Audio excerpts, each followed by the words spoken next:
Hello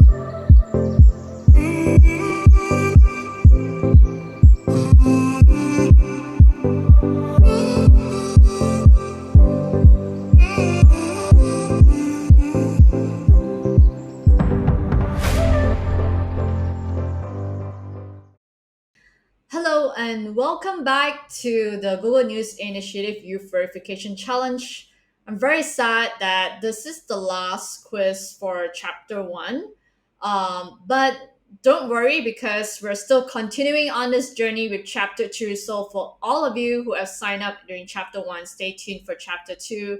For those of you who missed the sign up deadline for Chapter 1, don't worry, we're opening up sign up for chapter 2 and you can actually join us from chapter 2 onwards. Now for today, we are actually going to look at the very last topic that we're going to cover, which is geolocation part 2. My name is Trina. I'm from Google News Lab, and I'm very, very happy and proud that you have taken this journey with us. And hopefully, you have learned everything that you need to know when it comes to fact checking.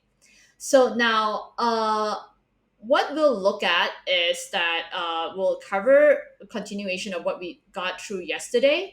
But as usual, just a friendly reminder, make sure that you have two devices on hand or you're on your laptop and you have two tabs open because one is for you to watch this on YouTube, while else another tab or another device is for you to key in your answer for the quiz later on. So, today we'll touch on satellite views, and there are many different ways to get a satellite view of a location around the world. Out of the many different ways, we'll just mention a few noteworthy tools, among which are Google Maps satellite view, Google Earth Pro, and Bing Maps satellite view are of course the things that are free out there and we can anyone can everyone can actually use it. So if you watch previous videos in this series, you remember that we talked about Google Maps, and we introduced you to the Street View tool.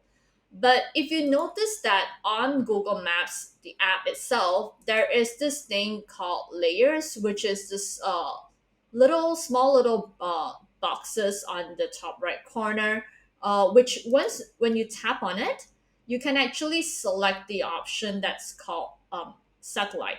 And so once you activate satellite view, you're able to see an aerial view of places. Now, this can be very helpful for us to geolocate a place.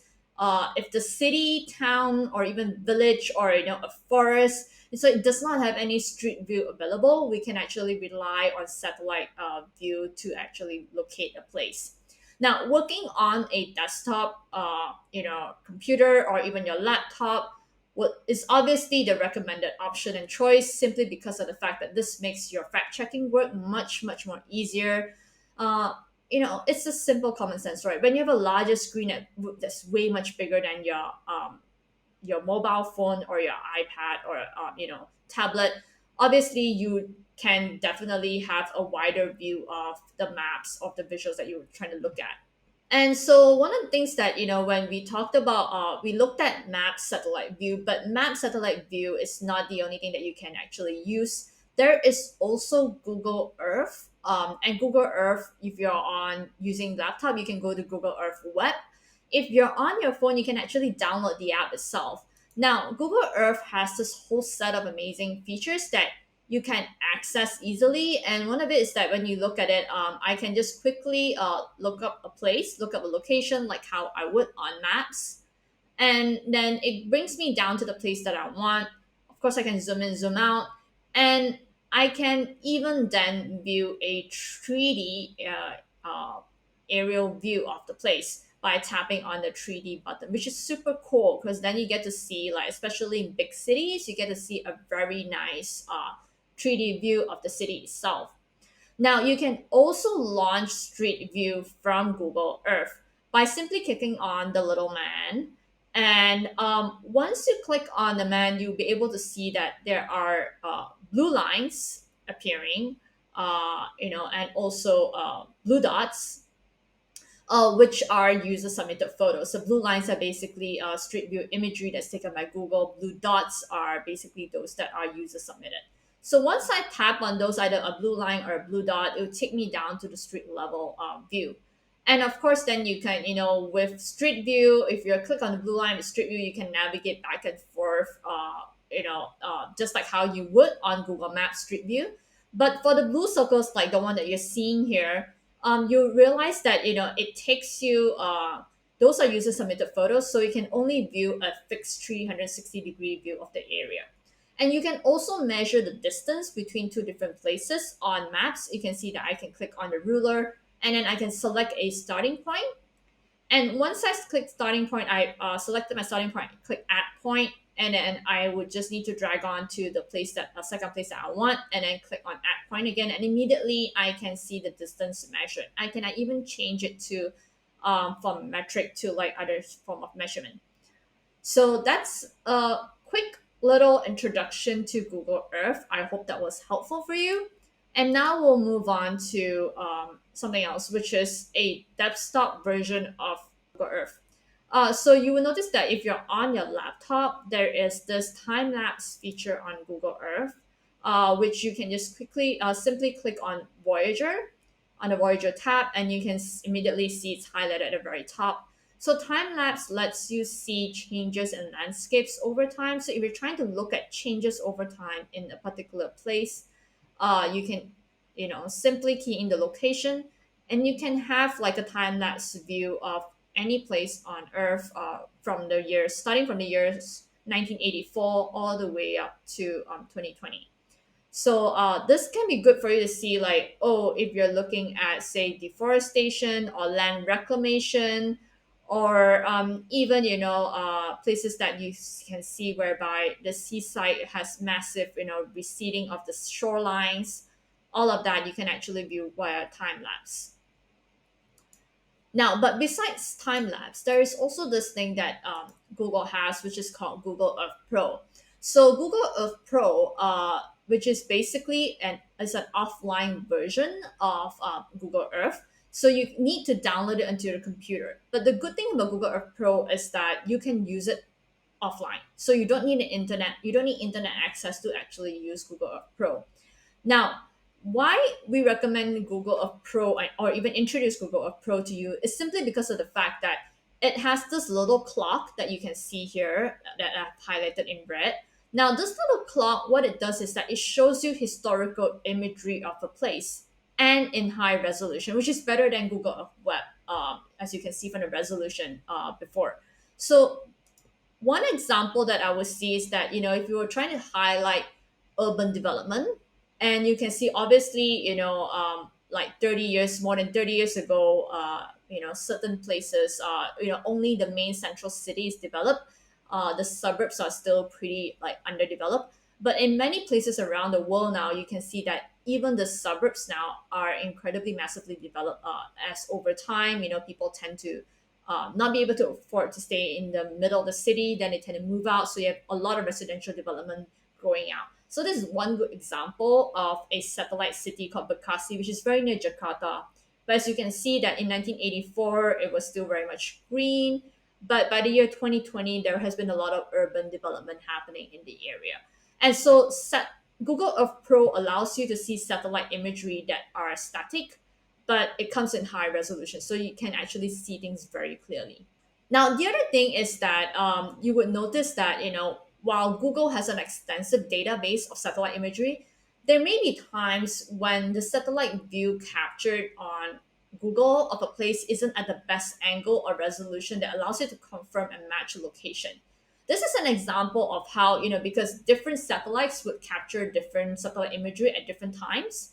So if you're trying to see how things have sort of changed in a short period of time, uh, this would be one example whereby, as you can see, this is a soccer field in South Korea in the city of Gwangju. But you can see on Google Maps, all the development, the building of the football field has been done. What else on the right side from Bing? Bing took the satellite imagery much earlier. while they were still building the soccer field halfway. So you can see that, it's not completely done up yet. So this is one example. Another example, as you can see here, is taken from the city of Dili, located in a country called Timor Leste. So while you can see that, this it's the exact same place, but what's the difference is that the angle slightly tilted when it comes to the satellite imagery that's taken from Bing Maps. So you can actually see here that this building here, on Google, it looks like, that, the building shape at the corner looks like it's a bit chipped off, but it looks like it could be just part of the architecture because you see all four corners in that way. But you aren't able to see clearly and confirm if there's really that curve at the corner. But however, when you view it from Bing Maps, you can actually see at an angle here that you know that this is part of the building's architecture, that it is indeed curved at the all four corners, because you can actually see the curvature much more clearly. So this is the benefit of having different satellite platforms that you can use. Sometimes there's no one perfect tool. So sometimes we always recommend people to use many different tools and try out and see the difference for themselves. So one of the things that you would notice is that while all the tools that we've taught you, we've shared with you throughout the entire chapter one is very helpful, you notice that, it's not just the tools that you need to know. It's also about having that critical thinking skill to be able to combine all the different knowledge that you have gained and put them together and use them when it comes to, debunking or verifying information. So you will see things that a lot of times, the false information or like claims that come out, they usually involve visuals such as images or even videos. So when it comes to images and videos, you could resort to either reverse image search or using InVid. But there are also times when, you need to use like Street View, or even then, pick out things. How do I locate where this particular incident happened, be it like a protest, riot, or a flooding or a natural disaster incident. So then you have to pick up things that are happening in the background of the image or the video, right? Things like street layouts, or even statues and monuments, or architectural details that you can pick out, like, maybe the shape of a bridge or the location of the bridge in parallel to a building that's located nearby, or street signs or shop fronts, maybe phone numbers on the shop fronts, or even license plates that can actually tell you very well, where that particular video or image is, taken from. But there are also things like, if you're looking at areas which are not a city or village or town, there are no buildings. You're looking at basically a desert of mountainous area, or forest. Then what would be helpful is to look at terrains, the shape of the terrain within the area itself, and match that with satellite imagery.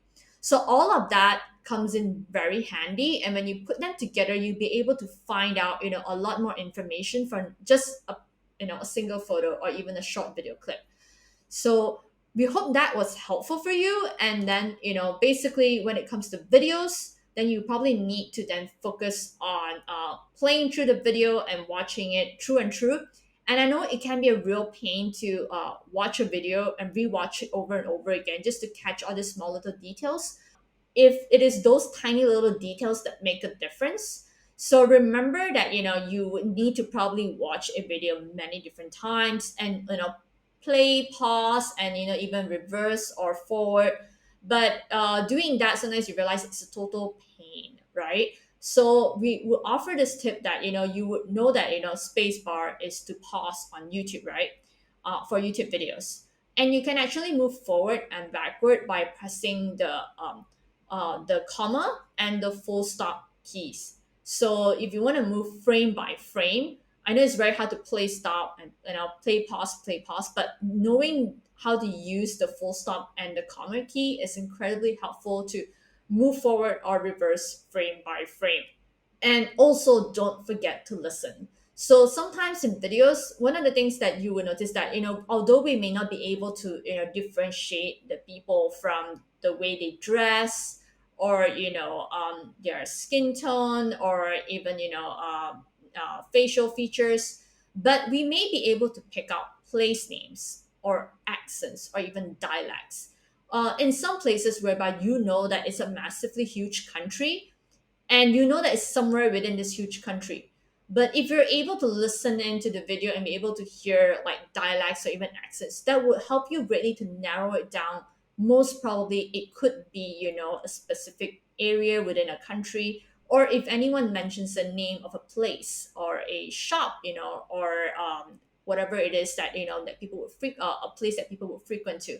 So I think all of this would offer you very valuable clues, and you should always try to pick up things within a video that you're trying to fact check. Now, I hope that was sufficient enough to get you ready to be tested, because right now it's time for our quiz again, and this will be the very last quiz for chapter one. So I hope that you have managed to at least get 6 out of the 8 quizzes right.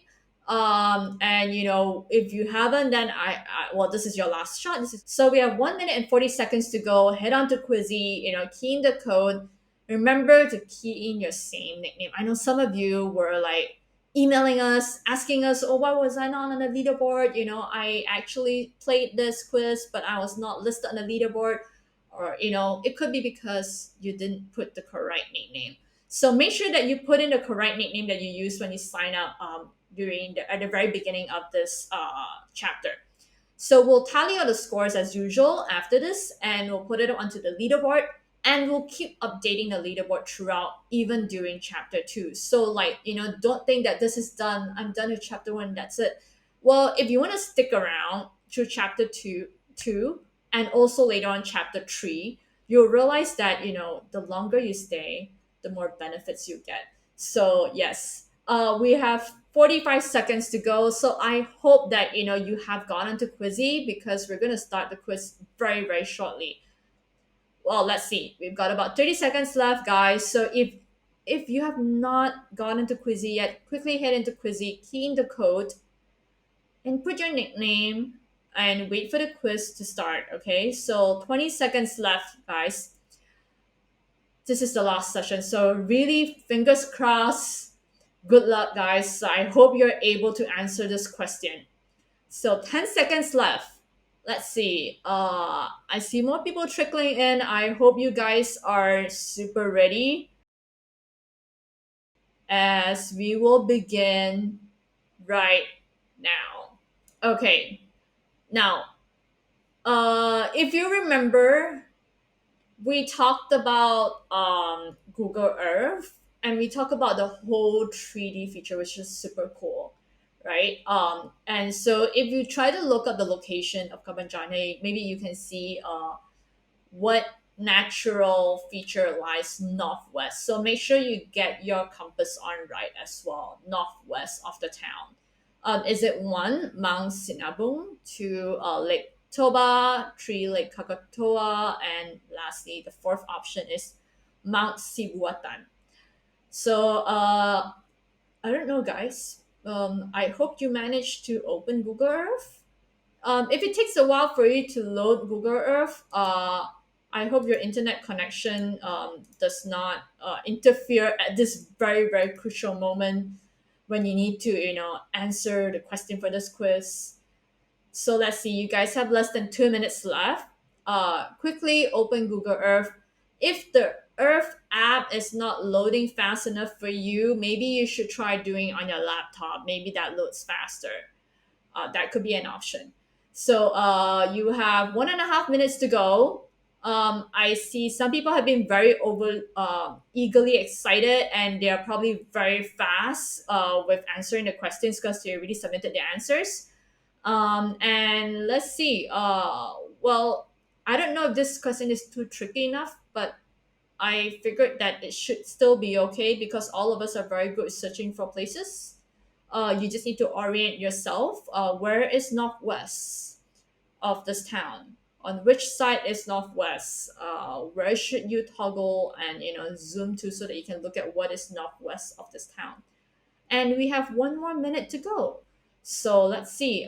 Is it Mount Sinabung, Lake Toba, or is it Krakatoa, or is it Mount Sibuatan? make sure you look carefully before you submit your answer. It could be a trick question. I'm not sure, but it could be. So you have about 30 seconds left. If you've tapped your answer and then you realize you made a mistake, I'm very sorry because you can't change your answer. It has been submitted. If you have not tapped your answer, you better do so because you only have 20 seconds left. If you don't know the answer but you really want to answer something, again, you can just hop in and just tap anything. But you have 10 seconds to go. I hope you actually did the exercise and actually tested out yourself to find out what the answer is. And we will be ending the quiz right now.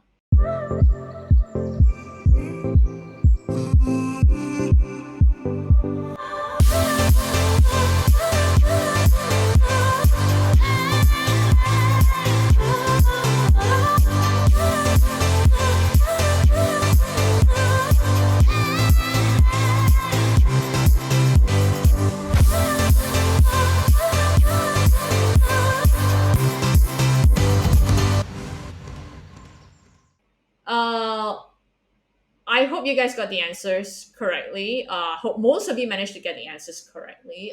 If you didn't, don't worry, it's okay. It's the effort that counts. At least you learned something new, and because you didn't get it right, I'm sure all the more you would remember it. I will show you the answer right now and how it's done. Basically, what we got to do is you go onto your Google Earth, either be on the app itself or on your laptop. But once you get into Google Earth, obviously we have to then search for location by clicking on the search bar and look for Kaban Jahe in Sumatra, Indonesia. And immediately Google Earth will take us to that place. And obviously we'll then need to start to, zoom in a little, try to see, we can even put on a 3D view to see, if we can look at, if we can look for any obvious things. Zooming didn't help, so we zoomed out. And we check that all our settings are correct and that we make sure that we orientate to the north. As you can see, the compass sign is north, and so we looked at northwest to the town is actually Mount Sinabung, and that is our answer. So thank you everyone for joining for the very last quiz in chapter 1. I hope that was interesting enough for you and that you find it cool enough for your level to want to stay on and stick around with us throughout chapter 2 and chapter 3. But as always, if you need to check out your scores, you want to know how well you did throughout the entire chapter 1, then just head on to the link below and just head on to our leaderboard where we will publish all the total scores that that you've tallied and accumulated so far. Now, if you also wonder, right, that you have this pressing, agonizing question, that you feel that the FAQ section did not answer for you, you can actually email to our amazing team at this email address below. So just bear in mind that our amazing team, they're very amazing, but they also are humans, so they need time to respond to you. So please give them like a few working days to get back to you with regards to your query. Now, I just want to say it has been a great, fun ride with you guys, that you guys have loyally stayed tuned. Thank you so much throughout all 8 quizzes. Now we'll move on to chapter 2, which will start very, very soon within the next 2 weeks. And we just wanted to thank you all and just, see you soon. Stick around and see you during chapter 2. Bye.